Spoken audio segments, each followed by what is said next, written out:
The station wagon, a relic of American highway travel, which prior to the minivan or the SUV was the ultimate family car. Even if you did not have a station wagon, do you remember your first family road trip?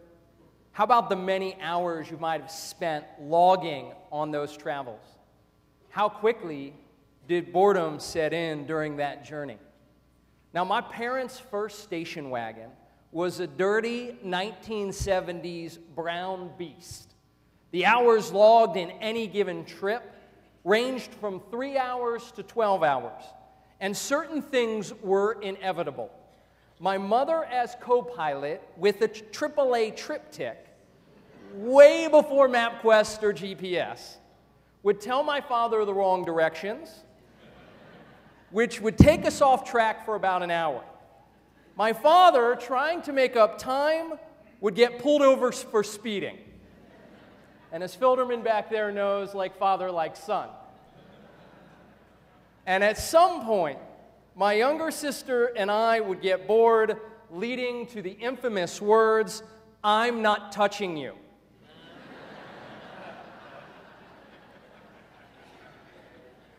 Yet, interspersed through these family humorous misadventures are the memories of my parents trying to entertain us without MP3s, DVD players, tablets, or cell phones. Instead, we were left to play games such as I Spy, Punch Buggy, which left me more often than not with a bruised arm, and motivating truckers to honk their horn when we did this. As my sister and I bemoaned the travel times and quite often questioned, "Are we there yet?" I can imagine my parents wished desperately for alone time, yet they never desired the lonesome travels of a trucker. Now, a trucker is on the road for 3 to 4 weeks at a time and returns home for pretty much only about 3 to 5 days in a month. The life of a trucker is spent mostly by himself on the road, in the rig, and at a truck stop. Now, one can only imagine the sense of isolation and loneliness during these long stretches of driving. Prior to cell phones, to overcome this solitude on the open road, truckers would use a CB radio. Each trucker would have their specific call name, like Rubber Ducky, Midnight Special, Little Bit, to name a few. And when seeking a voice of companionship, a moment away from the loneliness, one would pick up the CB and call, "Breaker, breaker, this is Raging Rabbi. Breaker, breaker, this is Raging Rabbi."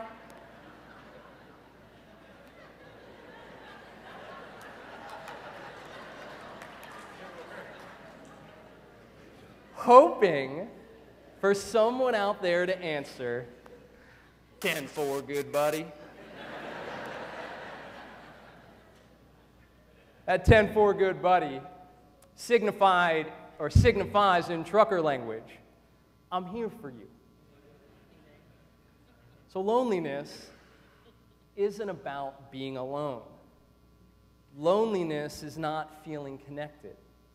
It happens to all of us. Emotional strength, personal success, and even our relationships are not guardians against it. It occurs when we are by ourselves. It arises when surrounded by others. Feeling lonely is unavoidable. Now, sometimes loneliness hits us immediately. Other times, it creeps up upon us. Now, many confront it following a loss, maybe a death, a breakup, or a job. Others face it when something instantly shatters us, news of an illness, a fire, or a tragic accident. And sometimes it happens when everything seems just perfect. Loneliness gives rise to sadness, despair, and anger, which can easily overtake us. Negative attitudes about our relationships, friendships, and insecurities can consume us. And at that point, many of us try to desperately hide our loneliness. And although counterintuitive, in this lonely state, many push people away and kind gestures from others. Some try to keep busy by exercising more, signing up for more activities, or spending a lot more time on the computer or at the office. Others turn to a more damaging lifestyle, relying on destructive behaviors to cure that empty feeling. Yet limiting contact, adding more things to do, and testing our limits only masks the problem. It does not fix that lonely feeling being experienced deep down within us. See, loneliness eats away at us until we are willing to admit our isolation, face our fears, and step out into the community. In 10 days, we will return to this sanctuary for Yom Kippur, our Day of Atonement. Beyond the prayer and yearning for food, we read the story of Jonah. While many immediately associate Jonah with a giant fish, the story grapples with the idea of loneliness. See, Jonah is called by God to encourage the people of Nineveh to rethink their wicked ways. Instead of accepting this request, he immediately flees, leading to boarding a ship, getting thrown off of it, and eventually being swallowed by a fish. Now, within the midrash of our tradition, we learn that Jonah was an extremely respected and successful prophet. Every time Jonah would speak, the people would listen to him intently, then be convinced by him to repent and be remorseful of their ways. And even though he was so good at what he did, Jonah, instead of facing the situation, still ran and hid. Why? Our midrash explains further that even though he was the best at what he did, he feared the public's judgments. Jonah, in his flight, expresses the key component to loneliness, the fear of not being accepted. This tension between building connections and being in isolation is what we face from this point until Yom Kippur. We all become Jonah, encouraged to reflect with prayer, study, and fast. This time is dedicated to being alone. It challenges us to focus on the isolation we so desperately want to avoid. Yet this separation should not be confused with abandonment. Loneliness in this context is not designed to keep us detached from each other. Instead, it forces us to come together. The great American poet Robert Frost wrote, "Home is the place where, when you go there, they have to let you in." Our question today is, where is your home? Not just that walled, roofed, and floored structure with furniture, but the home found in here and the home found in here. Is it a lonely home or a loving home? A cold home or a caring home? A weary home or a welcoming home?